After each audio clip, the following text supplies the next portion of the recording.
자, 우리 재직 세미나로 모였는데요. 같이 몇 가지를 생각해 보고 기도했으면 좋겠습니다. 뭐 이렇게 적을 거 없는데요. 이렇게 열심히 안 적으셔도 돼요. 편안하게 들으시면 되겠습니다. 자, 우리 재직 세미나로 모였는데 그럼 재직이 뭘까요? 재직. 우리는 재직 세미나로 모였고 또 수없는 세월 재직회를 해왔는데 재직이 뭔지는 잘 몰라요. 괜찮습니다. 손 들고 이게 제가 커피라도 선물을 해드려야겠습니다. 재직이 뭔가요? 우리 세미나 시간이니까 좀 자유롭게 하시죠. 재직이 뭘까요? 네, 최 기자 집사님. 맡은 직분. 용감하시네요. 자, 재직이 또 뭘까요? 예? 제자의 직분. 이야, 독특한 해석입니다. 한자로 쓰면은요, 제가 열심히 연습했습니다. 이 말씀 원자에 놈자 쓰고요. 지금 이렇게 쓸 겁니다. 이렇게 써요. 이 제자는 여러 제자예요. 제군들, 그죠? 여러분 할 때, 제군들 할 때 여러 제자고요. 그럼 이 직은 뭘까요? 네? 직분이기도 한데 비슷하고 이렇게 통하는 뜻이긴 한데 이 직은요, 우리 교회 헌법에 따르면 직원이라는 뜻이에요. 직원. 그러니까 재직, 그럼 뭐예요? 교회의 여러 직원들이란 뜻이에요. 그러니까 재직회는 교회 여러 직원들의 모임이라는 거예요. 그럼 여기서 직원이라는 이게 뭔지 좀 생각해 봐야 되겠죠. 직원이 뭘까? 일하는 사람이. 커피 지나갔어요. 너무 안 하지 마세요. 교회에서 직원이라고 할 때는 통상적으로 두 가지 뜻이 있어요. 첫 번째는 현대 교회에서 교회의 운영을 위해서 고용된 사람들이 있죠. 그렇죠. 그런 경우를 간혹 보잖아요. 예를 들면은 사무간사님이나 이쪽은 좀 안 보이실 텐데 화면을 보세요. 사무간사님이나 또는 관리집사님이 있을 수도 있겠고요. 그렇죠? 또는 규모가 큰 교회는 차량 운행을 하시는 분들, 또는 요새는 이게 방송이나 영상이 좀 중요하다 보니까 대형 교회에서는 그것을 전문적으로 하는 사람들을 직원을 고용해요. 방송 직원들. 지금 교회에서 직원 그러면 통상적으로 이런 의미로 쓰이는 경우가 있어요. 그러나 오늘 우리가 말하는 직원은 이것이 아니고 우리 교회 헌법이 이야기하는 직원들이 있습니다. 그 직원을 얘기를 해요. 어떤 직원이 있습니까? 커피? 어떤 직원이 있을까요? 목사. 그죠? 목사가 나왔으니까 또 뭐가 나와야 될까요? 장로님. 그죠? 또 뭐가 있을까요? 집사. 여기서 말할 때는 집사는 안수 집사님을 의미해요. 이게 직원이에요. 또, 그죠? 헌법에는 전도사, 전도인도 있는데 그건 우리 교회에 없으니까 안 하겠습니다. 없고, 그러니까 권사님들, 그리고 또 뭐가 있을까요? 집사님들. 이게 우리 헌법이 말하는 교회의 직원이에요. 그런데 이 직원들은 좀 구분이 돼요. 어떻게 구분이 되냐 하면 이렇게 구분이 돼서요. 목사, 장로, 안수 집사를 뭐라고 부를까요? 항존직이라고 불러요. 직원이긴 직원인데 항존직이라고 불러요. 항존이라는 것은 말 그대로 항상 존재한다는 얘기잖아요. 항존직은 어떤 특징을 갖느냐 하면은요. 아이고, 잘 안 지워지네. 항존직은 우선 이 직책이 성경에 명시되어 있어요. 그렇죠. 그러니까 목사와 장로와 안수집사는 성경에서 이야기하는 직분이에요. 직접적으로 이야기해요. 명시되고 있는 그런 직원이고요. 또 이분들을 세울 때는 안수를 통해 세워요. 이건 역시도 성경에서 이야기하고 있는 거예요.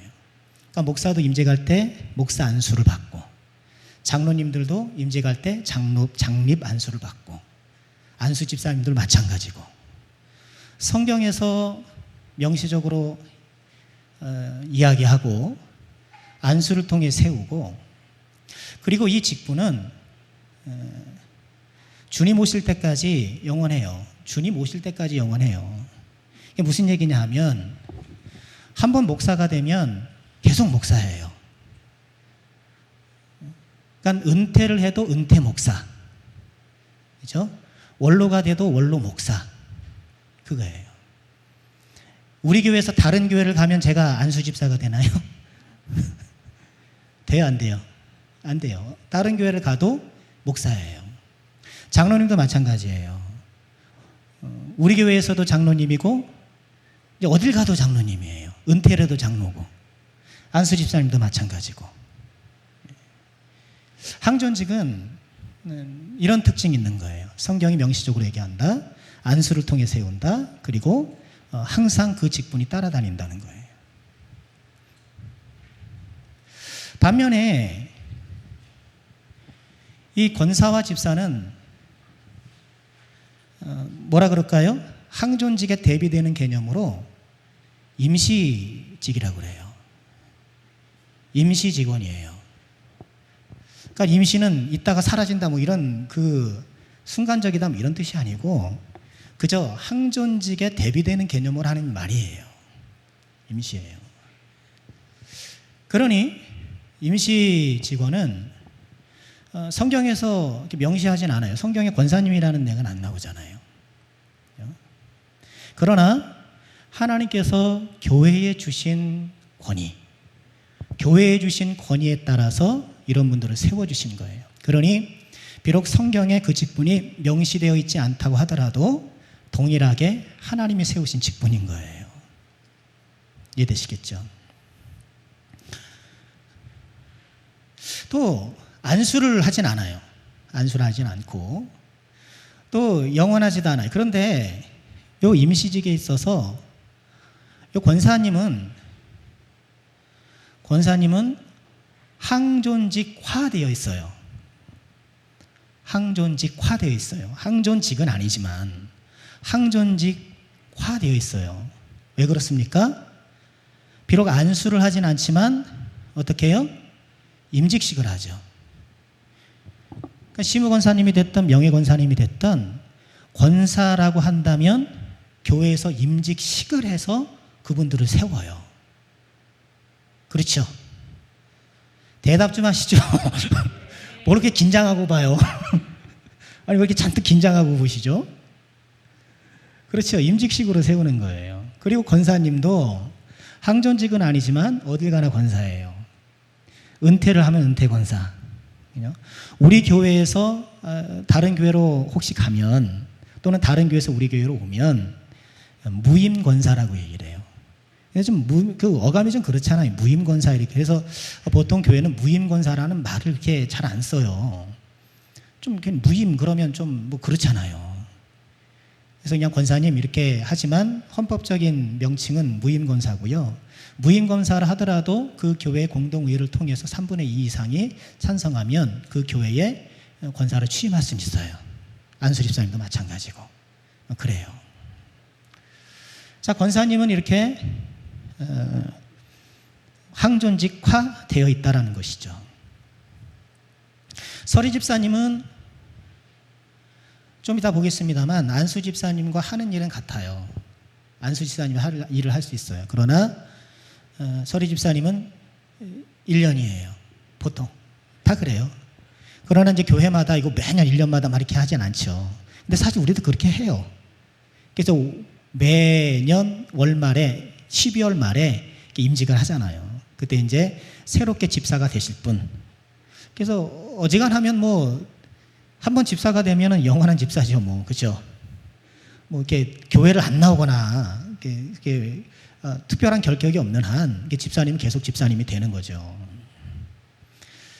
자, 우리는 직원이에요. 그렇죠? 직원이에요.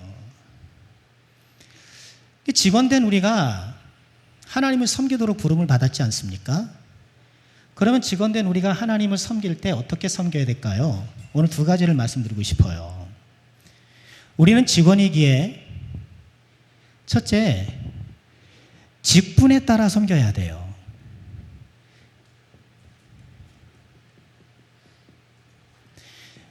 우리의 섬김은 당연히 직분에 따라 섬기는 거예요. 직분에 따라 섬기는 것인데, 직분이라는 것은 직원의 역할이겠죠. 각 직원들에게 주어진 역할, 그 직분에 따라서 우리가 사명을 감당하고 하나님을 섬겨야 해요. 오늘 25절 말씀 보실까요? 자막 있죠? 자, 함께 합니다. 내가 교회의 일꾼 된 것은 하나님이 너희를 위하여 내게 주신 직분을 따라 하나님의 말씀을 이루려 함이니라. 자, 다시 말씀 보세요. 내가 교회의 일꾼 된 것은 건너가서 하나님의 말씀을 이루려 함이다. 즉 하나님의 뜻을 이루려 함이라, 하나님의 명령을 이루려 함이라, 다 같은 말이죠. 내가 일꾼 된 것은 하나님의 말씀을 이루려 하는데 무엇을 따라? 하나님이 너희를 위하여 내게 주신 뭐요? 직분을 따라 섬기는 거예요. 그러니 우리가 하나님을 섬길 때 특별히 직원으로 부름받은 저와 여러분들이 내가 어떤 일을 해야 하는가를 잘 아는 것이 매우 중요하죠. 또 이미 우리는 상당히 그것을 해왔지만 잘 정리하고 있는 것이 필요해요. 그러면 간단하게 이 직책마다 이 직원들이 해야 될 그런 역할들은 무엇인가를 살펴보겠습니다. 먼저 목사는 우리 헌법의 목사에 대해서는 이렇게 얘기하고 있어요. 자막은 따로 준비 안 했으니까 잘 들어보세요. 목사는 노회의 안수로 임직함을 받아 그리스도의 복음을 전파하고 성례를 거행하며 교회를 치리하는 자니 교회의 가장 중요하고 유익한 직분이다. 교회의 가장 중요하고 유익한 직분이다. 한 번 더 읽게 되네요. 성경에 이 직분 맡은 자에 대한 칭호가 많아 그 칭호로 모든 책임을 나타낸다. 노예의 임직을 받아서 안수로 임직을 받고 복음과 성례를 또 교회를 치리하는데 교회 안에 중요한 직분이다. 그리고 그 하는 역할은 그를 표현하는 여러 용어로 말할 수 있다. 이 얘기예요. 그럼 어떤 용어들이 있는가?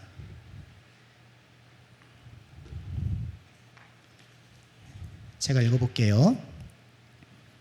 양의 무리를 감시하는 자이므로 목자라 하며, 목자. 교회 안에서 그리스도를 봉사하는 자이므로 그리스도의 종, 그리스도의 사역자 하며 신약의 집사라 하며, 엄숙하고 지혜롭게 하며 모든 사람의 모범이 되고 그리스도의 집과 그 나라를 근실히 치라는 자므로 장로라도 하고 교회의 사자라 하기도 하고 하나님의 거룩한 뜻을 죄인에게 전파하며 그리스도로 말미암아 하나님과 화목하라 권하는 자이므로 그리스도의 사신 혹은 복음의 사신이라 하며 정직한 교훈으로 권면하며 거역하는 자를 책망하며 각성하게 하는 자이므로 교사라고 하며 복된 소식을 전함으로 전도인이라고 하고 그리스도의 설립하신 율례를 시행하는 자이므로 하나님의 오묘한 도를 맡은 청직이라 하고 뭐 이래요. 그러니까 여러 성경에 나와 있는 목사에 대한 표현을 통해 목사가 어떤 일을 하는지를 이야기하고 있는 거예요. 그런데 이것을 종합해 보면 목사가 하는 일은 세 가지예요. 네 가지예요. 세 가지라 해도 무방하겠습니다만 복음을 전하는 설교예요. 그리고 진리를 자세히 가르치는 교육이에요. 그리고 그리스도께서 제정해 주신 성례를 행하는 거예요. 우리 지금 성례를 한 2년 못했어요. 물론 세례는 했습니다만 성찬은 우리가 한 2년 동안 계속 못했단 말이죠. 그리고 뭘까요? 교우를 신방하는 신방이에요. 목사가 하는 일은 크게 네 가지예요. 그러니까 제가 하나님을 섬긴다고 할 때는 무엇을 따라 섬겨야 돼요? 이런 역할을 따라 섬기는 거예요. 직분을 따라서. 설교를 잘 준비해서 양질의 말씀의 꼴을 먹이려고 노력하는가. 또 적절한 성경 교육 프로그램을 세우고 그것을 실행하여서 말씀의 이해도를 높이고, 또 성례를 적절히 행해서 세례를 주고 성찬을 통해 그리스도에 동참케 하고, 그리고 신방을 통해서 연약한 것을 살피고 위로하고 격려하고 도전하고. 목사가 하는 길이 그렇죠 뭐. 그러니까 의로운 목사는 이런 것들을 성실하게 열심히 잘 하려고 하는 자가 의로운 목사인 거예요. 의라는 것은 그렇죠. 의라는 것은 자기 역할을 잘 감당하는 것을 의롭다는 거예요. 몇 번 말씀드렸죠. 의로운 아버지 뭐예요? 아버지 역할을 잘하는 사람이 의로운 아버지예요. 밖에 나가서 의로운 사장님은 얼마든지 하고 의로운 동네 아저씨는 되면서 의로운 아버지가 되지 못하면 의로운 아버지가 아닌 것이죠. 자, 목사가 하는 일은 이래요. 그러면 장로님이 하시는 일은 뭘까요? 장로님이 하시는 일에 대해서 우리 헌법은 이렇게 얘기를 해요. 들어보세요. 율법 시대에 교회를 관리하는 장로가 있음과 같이 복음 시대에도 목사와 협력하여 교회를 치리하는 자를 세웠으니 곧 치리 장로이다. 치리 장로는 교인의 택함을 받고 교인의 대표자로 목사와 협동하여 행정과 건증을 관리하며 지교회 혹은 전국교회의 신령적 관계를 총괄한다. 이렇게 돼 있어요. 우리 장로님들이 하셔야 될 일들이 이런 거예요. 그러면서 장로의 직무에 대해서 5가지로 정리를 해줘요. 어떤 분이 그 세미나 하기 전에 유인물 없어요 그랬는데 그 유인물 만들 생각은 왜 못했을까? 그죠? 아이 그 생각은 그거 인제 얘기하실까? 유인물을 만들 거 그랬어요. 첫 번째 장로님이 하시는 일은요, 좀 너무 포괄적이긴 한데 신령적 관계를 총괄한다. 이게 굉장히 어려운 얘기죠. 신령적 관계를 총괄한다. 교회 전반적인 일들을 돌본다. 이렇게 우리가 적용하면 될 것 같아요. 신령적 관계를 총괄한다.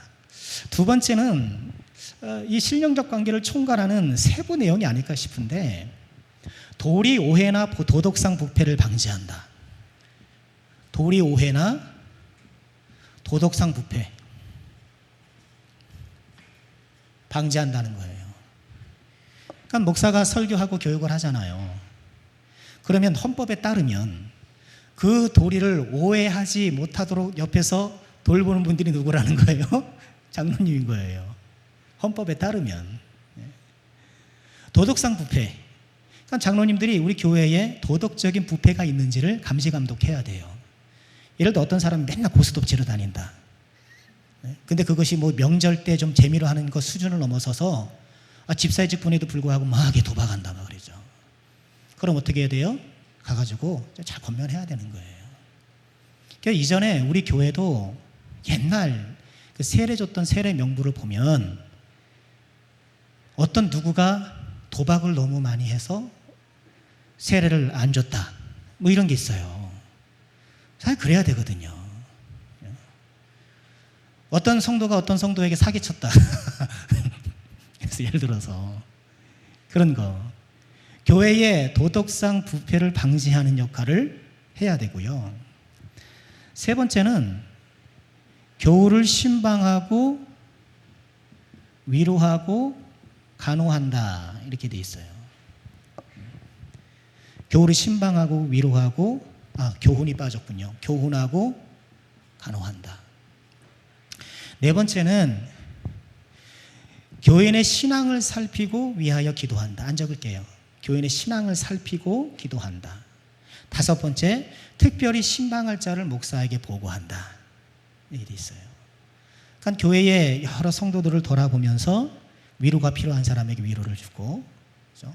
특별히 목사가 더 다가갈 사람이 있으면 목사님 이분이 좀 살펴주세요. 좀 기도해 주세요. 혹은 좀 만나주세요. 이렇게 이야기하는 것이죠. 집사님은 뭐 할 거야? 집사님. 우선 안수 집사님 얘기를 해요. 들어보세요. 목사 장로와 협력하여 빈핍 곤궁한 자를 권고하며 환자와 갇힌 자와 과부와 고아와 환난당한 자를 위문하되 당회 감독 아래서 행하며 교회에서 수금한 구제비와 일반 재정을 수납하고 지출한다. 그 일을 하는 것이 안수 집사님이라는 거예요. 자, 그러면 권사님은 뭐 하는가? 권사님들 잘 들으셔요. 권사님들 뭐라 해야 되는가? 권사님의 직무에 대해서 이렇게 얘기를 해요. 권사는 당회의 지도 아래 교인을 방문하되 병 환자와 환난을 당하는 자와 특별히 믿음이 연약한 교인들을 돌보아 권면한다. 이게 하는 거예요. 서리 집사님은 뭐 하시는 건가? 서리 집사님은 이렇게 돼 있어요. 교회 혹은 목사나 당회가 신실한 남녀로 선정하여 집사 직무를 하게 하니 그 임기는 1개년이다. 이렇게 얘기를 해요. 그러니까 안수 집사님은 아니지만 교회와 당회가 집사님들을 세워서 안수 집사님이 하는 일이 뭐예요? 아까 어떻게 해요? 목사 장로와 협력하여 빈핍 공고한 자를 권고하며 환자와 갇힌 자와 과부와 환난당한 자를 위문하고 교회에 수금한 구제비와 일반 재정 수납하고 지출한다. 이런 걸 하는 거예요. 그러니까 우리가 하나님을 섬긴다고 할 때는 이처럼 나에게 주신, 내가 직원으로 부름받았고 직원인 나에게 주신 이런 직분을 따라서 성실하게 잘 감당하는 거예요. 그런데 제가 살펴보니까 이런 목사, 장로, 안수 집사, 권사 집사 할 것 없이 항전직이든 임시직이든 모든 직원들이 공통적으로 해야 될 일들이 있더라고요. 무엇일까요? 기도 당연하고요. 뭘까요? 좀 유심히 들었으면 좀 나올 법한데 처음부터 다시 해야 되나? 목사가 됐든 어떤 직분이 됐든 그 해야 될 직책들을, 그 직무들을 쭉 나열한 걸 보면 공통점이 발생해요. 그건 뭐냐 하면 성도들을 돌보는 거예요. 그렇죠. 목사도 그렇고 장로도 그렇고 안수 집사님도 뭐라 그랬습니까? 빈핍 공공한 자를 권고하며 환자와 갇힌 자와 과부하고 환난당하고 위문하고, 그죠? 권사님들은 뭐 한다 그랬어요? 교회를 방문하고 병 환자와 환난을 당하는 자, 특별히 믿음이 연약한 자를 돌보고. 그러니 물론 이 직책들이 갖고 있는 고유의 것들은 있지만 이 직책들이 공통으로 갖고 있는 것은 서로가 서로를 돌보는 거예요. 서로가 서로를 섬기는 거예요. 이거는 모든 직분이, 모든 직책이 갖고 있는 그런 공통된 역할이더라고요. 그러니 우리는 직분자로서 어떻게 해야 돼요? 내 직분의 고유한 역할들. 물론 이것뿐만 아니라 우리 교회 내에서 뭐 구체적인 거, 뭐 안내가 됐든 뭐가 됐든 이런 것도 있잖아요. 그런 것들을 이제 여기에 포함된 것으로 보고, 그런 직분들을 감당하되 특별히 내 주변에 있는 지체들을 돌보고 섬기는 일에 힘을 써야 되는 거예요. 그것이 정말 잘하는 거예요. 그런데 가만 보면 어느 교회나 그게 잘 안 돼요. 요즘에 워낙에 다 개인 플레이 하잖아요. 다 개인 플레이 하지. 그리고 누군가 내 인생에 신경 쓰는 것을 좀 꺼려해요. 누구 인생에 들어가는 것이 나도 힘들고 그 사람도 나를 별로 이렇게 받아가지 않고요. 그러나 그것은 교회의 교회됨을 저해하는 것이 돼요. 물론 우리는 프라이버시도 존중해야 되고 그 사람의 어떤 개인의 것들을 존중하지만 지혜롭게 다가가고 지혜롭게 섬기는 그런 노력들을 해야 하는 거예요. 그러니 나에게 주어진 일들만 잘한다고 그게 되는 게 아니란 말이에요. 뭐가 됐든 간에. 그렇죠. 목사가 설교만 잘하고 교육만 잘하면 되겠습니까? 또 적절히 신방하고 돌봐야 되잖아요. 장로님도 마찬가지예요. 교회 행정과 여러 업무를 하는 것도 중요하지만 어떻게 해야 돼요? 부지런히 살피고 돌아봐야 되는 거예요. 안수 집사님도 마찬가지고 권사님도 마찬가지고 집사님도 마찬가지고 우리 모두가 다 마찬가지인 거예요. 나에게 주어진 업무 외에 무엇보다 성도를 돌보고 섬기는 일에 우리가 힘써야 되는 거예요. 자, 우리가 교회 직원으로 부름받았고 각 직원에게 주신 직분 역할에 따라서 우리가 하나님을 섬겨야 된다, 이 말씀을 드렸어요. 자, 우리가 직원이기 때문에 저는 한 가지만 여기서 적용적인 그 제안을 하고 부탁을 하고 요 단락을 마치려고 해요. 그것은 우리가 직원으로서, 교회 직원으로서 하지 말아야 될 한 가지가 있어요. 그 전에 우리 임직자 교육할 때도 이 말씀을 드렸었는데 기억나시나 모르겠네요. 뭘 하면 안 될까요? 뭘 하면 안 될까요? 심인숙 집사님, 뭘 하면 안 될까요? 험담하면 안 되죠, 당연히. 험담하면 안 되는데, 자, 우리 직분에 따라서 우리가 교회의 직원이라면 이걸 하면 안 돼요. 뭐냐? 무단결석을 하면 안 돼요. 직분자 교육 생각나죠? 무단결석을 하면 안 되는 거예요. 우리는 교회의 뭐예요? 직원이에요. 그러면 교회에 무단결석하면 돼요, 안 돼요? 여러분, 회사 갈 때 막 무단결석해요? 예? 오늘 날씨가 안 좋으면 안 가고, 내가 좀 기분이 좀 꿀꿀하면 안 가고, 무단결석해요? 하면 안 되잖아요. 그런데 어느 교회나 직원들이 무단결석을 해요. 그런 적 있으시죠? 그런 적 있으시죠? 우리가 교회의 직원이라는 우리의 신분을 확인하게 되면 무단결석을 하면 안 되는 거예요. 그걸 무단결석하고 그런 다음에 뭐 하는지 아세요? 목사님이 나한테 언제쯤 전화 하나 기다려요. 언제쯤 전화 하나 기다리고, 그리고 목사님 나한테 전화를 안 하네. 야, 나한테 무관심하구나. 그리고 언제 전화하는지도 생각하죠. 월요일인지 화요일인지 수요일인지 오고. 아니, 본인이 무단결석을 해놓고, 아니, 목사님이 연락을 안 했다라고 이제 시험에 드는 거예요, 막. 내가 교회 이렇게 섬기고 봉사하고 그랬는데 날 이렇게밖에 생각 안 해주시나? 어때요? 괜찮아요? 괜찮아요? 말이 안 되는 거잖아요. 바람직하게 되려면 우선 교회에 빠지지 않는 것이 정석이죠. 그렇죠? 그런데 또 살다 보면 부득이함이 있을 수 있잖아요. 그럴 때는 미리 얘기하는 게 맞습니다.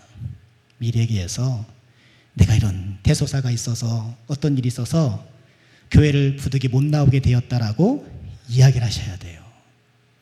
그리고 저는 주중에 그때 그 일이 잘 되셨는가라고 확인 전화하는 것이 맞는 거죠.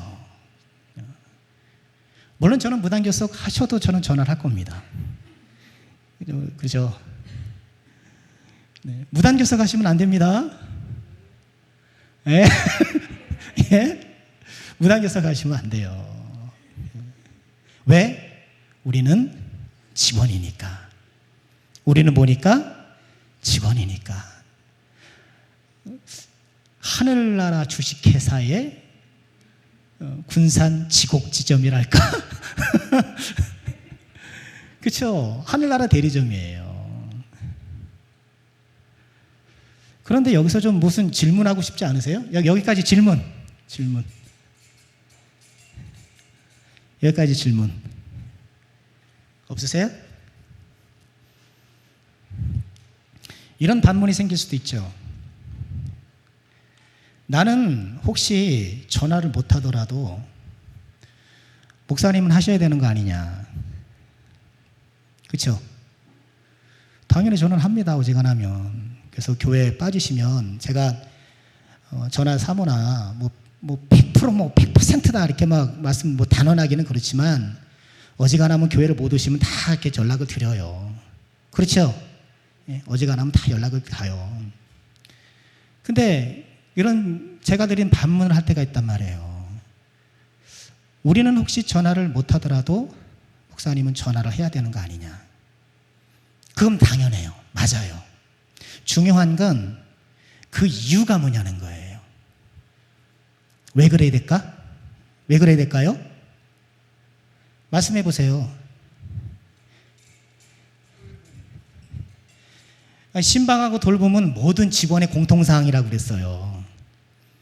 근데 나는 신방을 못하더라도 목사님은 꼭 하셔야 됩니다.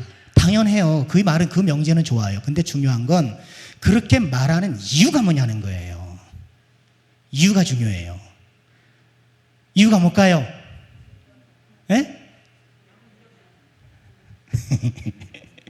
뭐라 그러는지 뭐 하나도 모르겠네. 여러 가지 이유가 있을 수 있지만 이 이유는 안 된다는 말씀을 드리고 싶은 거예요. 뭐냐 하면 목사님은 사례를 받는 사역자니까 해야 합니다. 이건 이유가 되면 안 된다는 말씀을 드리고 싶은 거예요. 우리 그렇게 생각하기가 쉬워요. 그죠? 왜? 우리는 같은 직원이라 하더라도 우리는 아무것도 안 받고 하는 사람이고 목사님은 사례 받으니까 나는 좀 부실하고 부족할 수 있어도 목사님은 그러면 안 되죠 라고 생각할 수가 있다는 거예요. 속으로 그랬죠? 속으로 생각하지 못했어요?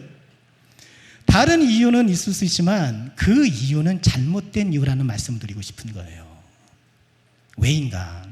그 얘기를 드릴게요. 왜 이 말씀 드리냐 하면 우리가 신앙생활을 하면서 우리 교회 안에 있는 일들을 어떻게 인식하냐는 굉장히 중요하거든요.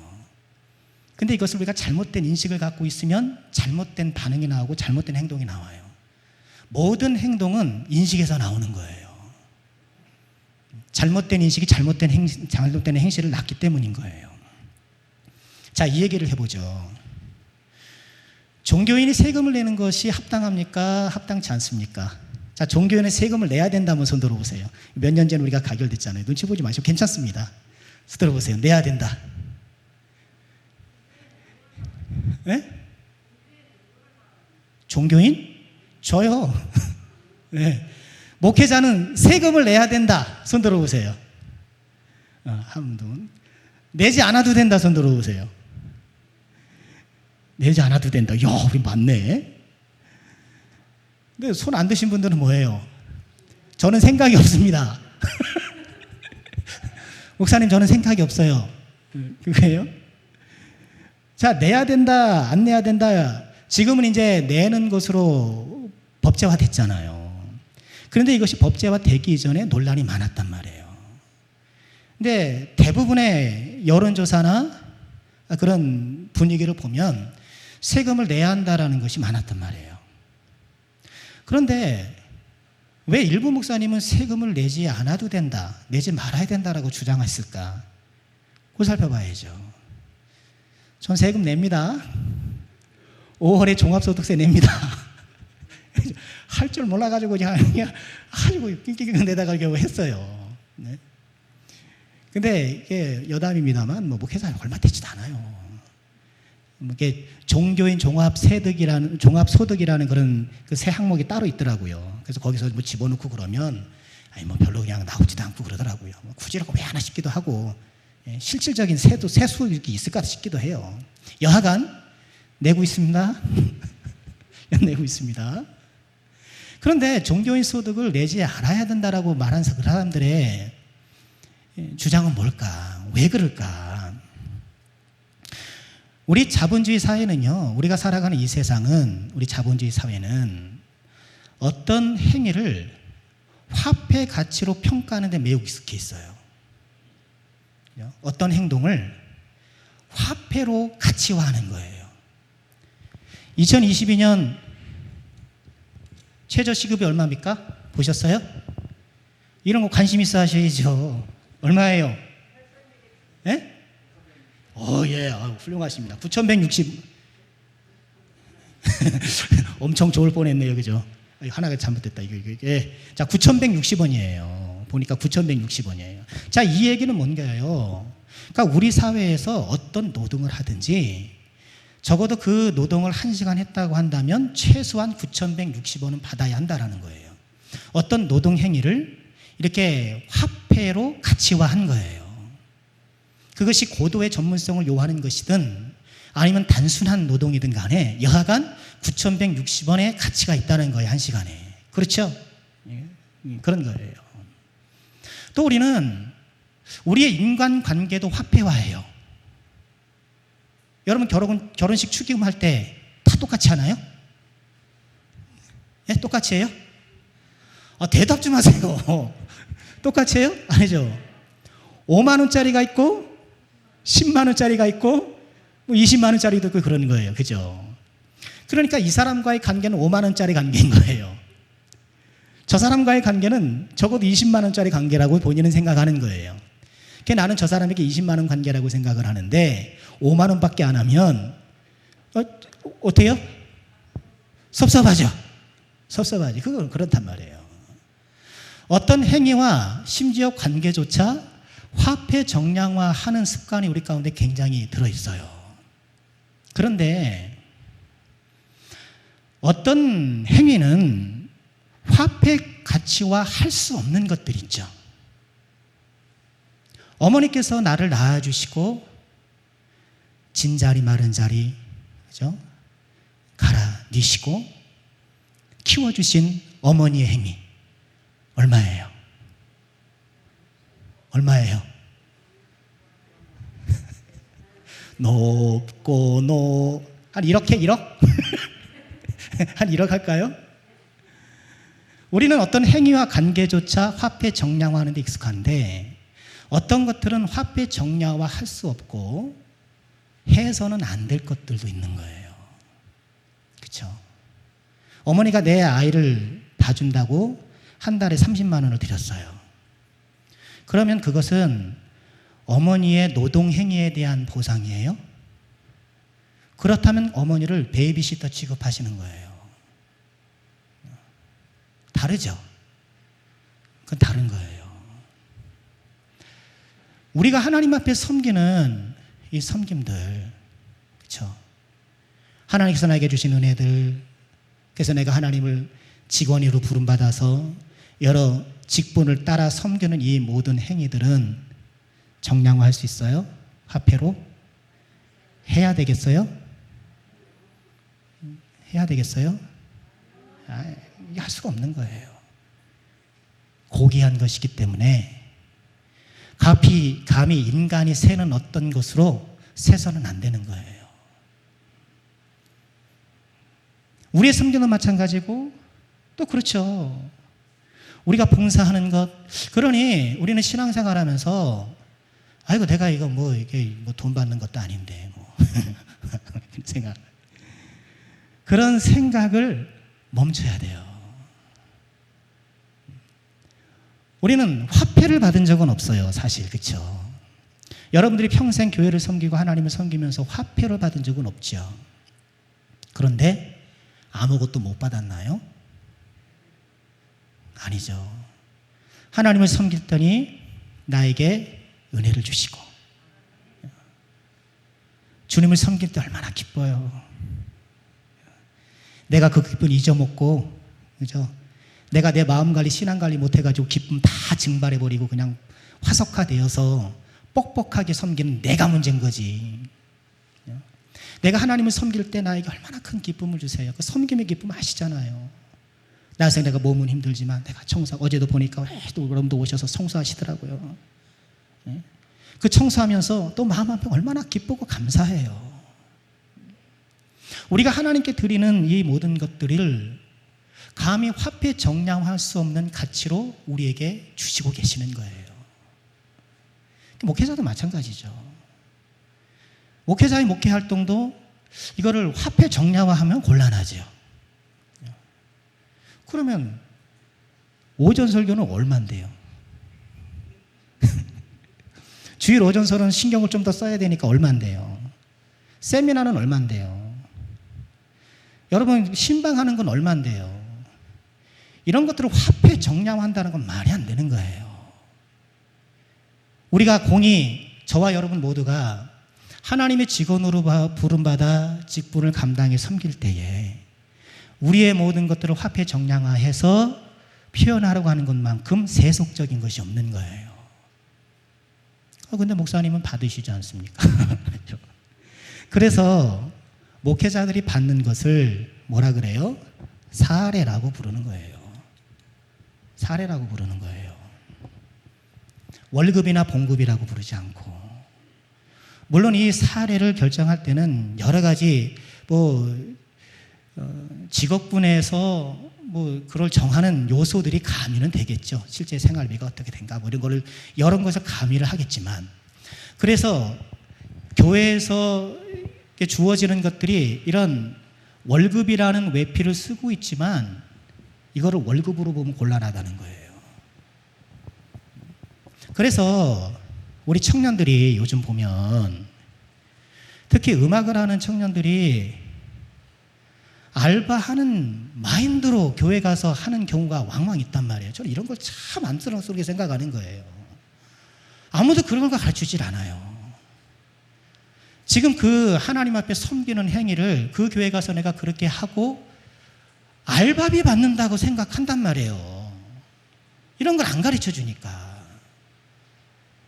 알바비가 아니잖아요.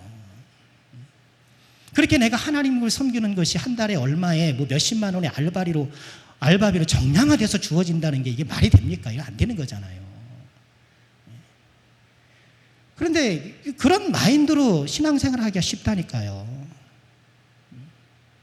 우리 교회는 그렇게 하기로 했잖아요. 이제 타 지역에서 우리 교회에 주일마다 이렇게 오는, 우리는 그렇잖아요. 딴 지역에 학교를 가고 직장 생활하다가 오게 되면 교통비를 한 달에 10만 원 정도 이렇게 지원을 해주기로 했어요. 그거는 학생들이 그죠? 용돈 가지고 이제 차비를 할 테니 그거를 좀 보완해 주기 위해서 교통비로 지급을 하는 것이지, 와가지고 봉사하는 대가로 주는 게 아니란 말이에요. 우리가 그걸 생각해야 돼요. 우리도. 지금 교회에서 벌어지고 있는 이런 사례든 뭐가 됐든 이런 것들이 갖고 있는 본질적인 성격을 이해하지 못하고 세상의 관점으로 이것을 들여다보는 거예요. 들여다보니까 엉뚱한 인식을 하기가 쉬운 거예요. 제가 어떤 분이 제가 아는 목사님이 그러더라고요. 또 그 당회에서 이렇게 장로님들 얘기하는데 그러더라는 거예요. 아니 그래서 우리가 목사님한테 월급 주는 거 아닙니까? 그러는 거예요. 목사님한테 월급 주는 거 아닙니까? 우리가. 그러니까 우리가 주는 만큼 우리 교회에서 하는 것은 아닙니까? 해야 되는 거 아닙니까? 여러분 그건 철저하게 오해하고 있다라는 거예요. 그건 오해예요.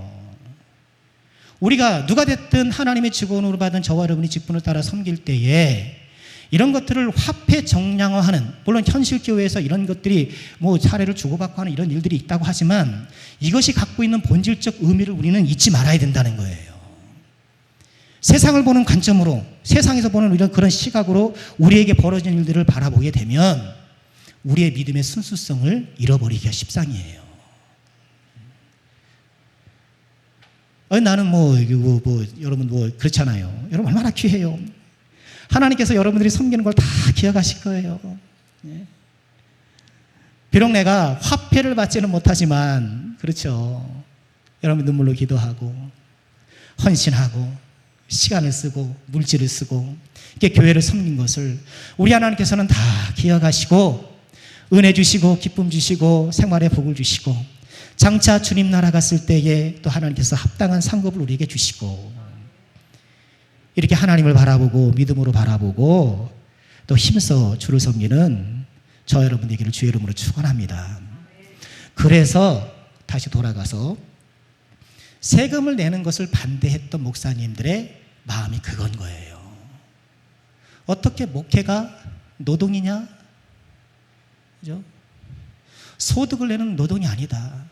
여기에다 세금을 붙이는 것은 이거는 목회의 거룩성을 훼손하는 것이다. 이렇게 생각을 하고 주장을 했던 거예요. 저는 동의하지 않습니다. 당연히. 왜냐하면 가이사의 것은 가이사한테 줘야 돼요. 가이사 것은 가이사한테 주고, 물론 이것이 사례이긴 하지만 이런 세상에 어떤 봉급의 외피를 쓴 것도 사실이잖아요. 그러니 지금 이 시대에 모든 사람들이 이런 세금과 공정과 공평 이런 것에 대해서 극도로 민감할 때에 세금을 내는 것이 오히려 교회의 덕을 세운다라고 저는 봐요. 그래서 세금을 내는 것이 더 덕을 세운다, 합당한 거예요. 세금 내고 있습니다. 세금 내야 돼요. 자, 우리는 처음으로 돌아가서요. 직원이라는 걸 잊지 마시고, 그죠? 각 직원에게 주신 직분에 따라서 하나님을 섬겨야 되는데, 우리가 갖고 있는 모든 섬김의 공통점은 뭐라는 거예요? 다른 지체들을 돌보고 섬기는 거라는 거예요. 여러분, 이 일을 잘 하시길 주의 이름으로 축원합니다. 그래야 우리 교회가 더 생명 있는 교회가 되는 거예요. 생명 있는 교회가 되고, 우리 교회가 더 하나님께서 기뻐하시는 교회가 되는 거예요. 저는 우리 교회가 그런 교회가 되었으면 좋겠어요. 우리 남성교회가 좋은 교회가 되기를, 지금도 좋은 교회지만 하나님 더 기뻐하시는 그런 교회가 되었으면 좋겠어요. 자, 우리는 직분에 따라서 섬겨야 되고, 두 번째는 짧습니다. 너에게 탄식 안 하셔도 됩니다. 아유, 이제 첫 번째 끝났는데 두 번째 언제 하시나. 두 번째는 우리가 직원으로 부름받아 직분을 따라 섬겨야 되고, 두 번째는요, 우리 안에 역사하시는 이의 역사를 따라 섬겨야 돼요. 보실까요? 1장 29절 보실까요? 1장 29절 함께 합니다. 시작. 이를 위하여 나도 내 속에서 능력으로 역사하시는 이의 역사를 따라 힘을 다하여 수고하노라. 다시 보실까요? 이를 위하여 나도 뒤로 가서 힘을 다하여 수고하노라. 어떻게? 내 속에서 능력으로 역사하시는 이의 역사를 따라서. 내 속에서 능력으로 역사하시는 이가 누굴까요? 우리는 그분은 성령님이라고 불러요. 그래서 우리가 직원으로서 직분을 감당할 때는 직분을 따라 감당하고 뭘 따라서요? 성령을 따라 감당해야 되는 거예요. 성령을 따라 감당한다는 것이 무엇일까요? 어떻게 하면 우리 성령을 따라갈까요? 네? 어떻게 성령을 따라갈까요? 잘. 성령을 따라가는 것은 기도하는 거예요. 기도하는 거예요. 기도하며 직분을 감당하는 거예요. 하나님, 제가 저에게 주신 설교와 교육과 성례와 신방을 잘 감당하도록 도와주세요. 하나님, 제가 장로로서, 안수집사로서, 권사로서, 또 집사로서 주어진 일들을 잘 감당하고 지체들을 돌보고 섬기는 일을 넉넉히 감당하도록 은혜 베풀어 주세요. 기도하는 거예요. 성령을 따라, 기도를 따라 하지 않으면 어려워요. 본질적으로 이 믿음의 일이란 기도 없이는 불가능한 일이에요. 그래서 우리 직분자는 기도자가 되어야 한다. 항상 기도하는 사람이 되어야 되고요. 로마서 14장 23절에 보면 이런 말씀이 있습니다. 같이 읽어볼까요? 시작. 의심하고 먹는 자는 정죄되었나니 이는 믿음을 따라 하지 아니하였기 때문이라. 믿음을 따라 하지 아니하는 것은 다 죄다. 믿음을 따라 하지 않는 것 하나님께 부적절하다라고 말씀하시는 거예요. 믿음을 따라 행하는 것. 전 믿음을 따라 하지 않는 것, 이것도 저도 기도라고 적용을 해요. 그러니 우리는 항상 기도해야 돼요. 우리 선생님들도 많이 계시잖아요. 선생님들이 가장 먼저 해야 될 것은 뭘까요? 기도해요. 우리 2주 뒤에 교사 세미나도 할 것인데 우린 기도하는 사람이 되어야 돼요. 나에게 주어진 맡겨진 양들을 위해서 그 영혼의 영혼이 잘된 같이 범사가 잘되고 강건하기를 위해서 우리는 늘 항상 기도해야 돼요. 내가 맡은 아이에 대한 기도 제목을 내가 빡 붙잡고 틈틈이 기도해야 돼요. 요즘 중고등부 학생들 얼마나 힘듭니까? 그렇잖아요. 공부하느냐고 얼마나 힘들어요. 우리가 기도로 도와주지 않으면 누가 그들을 기도로 세워주겠어요. 이 세상에서 나를 위해서 기도하는 사람 여러분 5손가락 안 된다니까요. 따져보세요. 여러분을 위해서 기도하는 사람 몇 명 될까? 5손가락 안 돼요. 그 5손가락 안에 우리 선생님들이 들어가야 되고 우리가 서로를 위해서 기도하는 일에 더 힘써야 하는 것이죠. 사무엘상 12장 23절도 함께 보실까요? 함께 합니다. 시작. 나는 너희를 위하여 기도하기를 쉬는 죄를 여호와 앞에 결탄코 범하지 아니하고 선하고 의로운 길을 너희에게 가르칠 것이다. 기도하기를 쉬는 죄를 여호와 앞에 결탄코 범하지 않겠다. 기도의 다짐을 하는 사무엘 선지자의, 사무엘 사사의 다짐인 것이죠. 2022년 우리가 직분자로 수행을 받았잖아요. 올 한 해 우리가 주님 나라의 하나님 교회의 직원으로 부름받아 사명을 감당할 때 기도를 따라 감당하시길 바랍니다. 직분을 따라 감당하시길 바랍니다. 우리 하나님께서 은혜 베풀어 주실 거예요. 자, 질문 있으면 질문. 예. 세미나니까 질문을 받아야 돼요. 질문 있으면 질문해 주세요. 관계된 것도 좋고 엉뚱한 것도 괜찮습니다. 어떻게 해요? 저 못 들었습니다, 장로님. 하나님께 물어보세요. 예, 하나님께 물어보세요. 또 질문 있으세요?